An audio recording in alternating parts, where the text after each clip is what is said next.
Good morning class.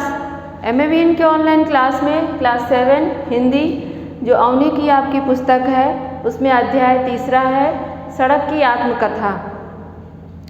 सड़क के बारे में इसमें बताया गया है। इस चैप्टर में लेखक ने प्रस्तुत पाठ में लेखक ने सड़क की आत्मकथा का सजीव चित्रण किया है। सजीव चित्रण मतलब जीता जागता सड़क को बताया है कि जैसे वो हर चीज़ देखती है, सुनती है, महसूस करती है। और जिस तरह से व्यक्ति हर चीज़ को महसूस करते हैं उसी तरह से वो भी जो है हर चीज़ को महसूस करती है, इसीलिए उसे सजीव कहा गया है। इस चैप्टर में बताया गया है कि मैं सड़क अपने बारे में बताती है कि मैं सड़क हूँ, मेरे से ही सब लोग आते जाते हैं। मैं सभी का जो जाते हैं, जो यात्री होते हैं मेरे से जाते हैं, मेरे ऊपर से सबका मैं उपाय मात्र हूँ, लक्ष्य किसी का नहीं हूँ। जब कभी मैं किसी की बातें सुनना चाहती हूँ, किसी के गीत संगीत सुनना चाहती हूँ तो मैं पूरी तरह पूरा नहीं सुन पाती हूँ, आधा अधूरा ही सुनती हूँ। तब तक उसका लक्ष्य आ जाता है और वह अपने घर चला जाता है। मैं बोल नहीं सकती हूँ पर अंधे की तरह सब कुछ महसूस कर सकती हूँ। दिन रात पैरों की ध्वनि, सिर्फ पैरों की आहट ही जो है मैं सुनती हूँ। चिरातन यानी पुराने समय से जड़ निद्रा में लाखों चरणों यानी लाखों पैरों के स्पर्श से अपने हृदय को, उनके हृदयों को पढ़ लेती हूँ कि कौन कैसा व्यक्ति है। जब व्यक्ति घर गृहस्थी वाला होता है तो उसके पद जो है स्नेह की छाया है। उसके पदों से ऐसा पता चलता है कि स्नेह की छाया है।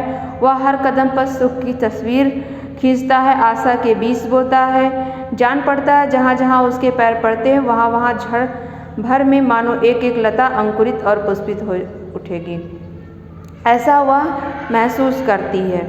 तो और फिर आगे बताती है कि मैं सुन सकती हूँ, सबको महसूस कर सकती हूँ, लेकिन सबका मैं किसी का भी लक्ष्य नहीं हूँ, लेकिन सभी का उपाय मात्र हूँ।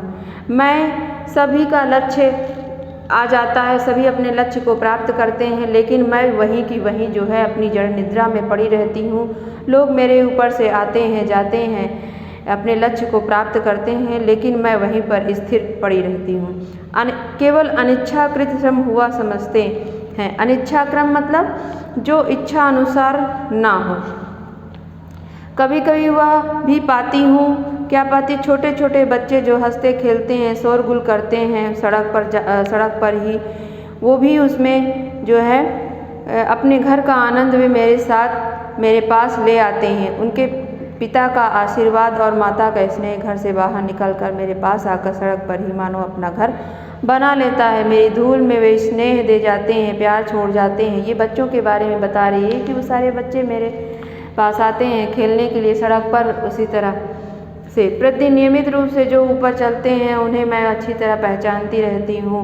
पाँव में रो रो कर बजते रहते हैं, छुन छुन घुन घुन ये छोटे छोटे नुपुर जो है बोलने के ओंठों, शायद उसके ओंठ बोलने के ओंठ न थे, शायद उसके ओंठ बोलने वाले ओंठ नहीं थे। शायद उसकी बड़ी बड़ी आंखें संध्या के आकाश की भांति म्लान दृष्टि से किसी के मुंह की ओर देखती रहती। ऐसे कितने ही पाँव के शब्द नीरव हो गए थे। नीरव मतलब शांत हो गए थे, या ऐसे कितने ही पाँवों के शब्द नीरव हो गए थे, शांत हो गए थे। मैं क्या उनकी याद रख सकती हूँ। सिर्फ उन गाँवों के करुण नुपुर ध्वनि अब भी कभी कभी याद आ जाती है। नुपुर मतलब जो पैरों में पहनी जाती है, पायल, घुंघरू। पर मुझे यह घड़ी भर भी शोक या संताप करने की छुट्टी नहीं मिलती। छुट्टी मिलती है शोक किसके लिए करें, किसके लिए करें। ऐसे कितने ही आते हैं और चले जाते हैं। ऊप कैसा कड़ा घाम है, यानी धूप में वो तपती रहती है। लोग उस पर बेरहमी से पैर रखते हैं, धूप में तपती रहती है। एक बार सांस छोड़ती हूँ और तपी हुई धूल सूर्य आकाश को धुआंधार करके उड़ी चली जाती है। अमीर और गरीब, जन्म और मृत्यु मेरे ऊपर एक ही सांस में धूल के स्रोत की तरह उड़ता चला जा रहा था। इसलिए सड़क के ना हंसी न रोना, मैं अपने ऊपर कुछ भी पड़ा रहने नहीं देती। न हंसी न रोना, सिर्फ मैं ही अकेली पड़ी हुई हूँ और पड़ी रहूँगी।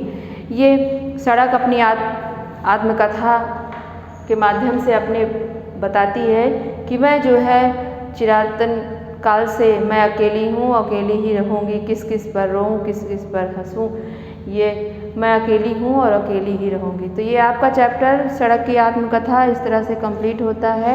इसका सबसे पहले आप लोग ये पिक्चर बना लीजिएगा। ये बहुत ही आसान सा पिक्चर है। इसको बनाने के बाद शब्दार्थ लिख लीजिए। ये एक्सरसाइज आपको स्वयं से करनी है, बहुत आसान एक्सरसाइज दी हुई है। चैप्टर को एक बार पढ़ लेंगे सब कुछ आपको समझ में आ जाएगा।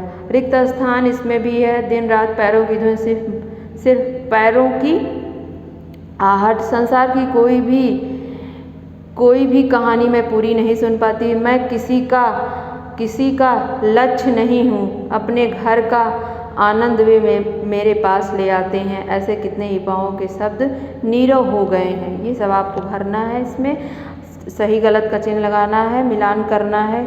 और इसमें 3 प्रश्न दिए हुए हैं। 3 प्रश्न के उत्तर मैं आपको PDF के माध्यम से दूंगी, जिसको आप लोग अपने फेयर कॉपी में करेंगे। तो ये आपका हिंदी अवनी पुस्तक का जो 3 चैप्टर था PA1 का आपका, तो ये 3 चैप्टर आपका कंप्लीट हो गया है।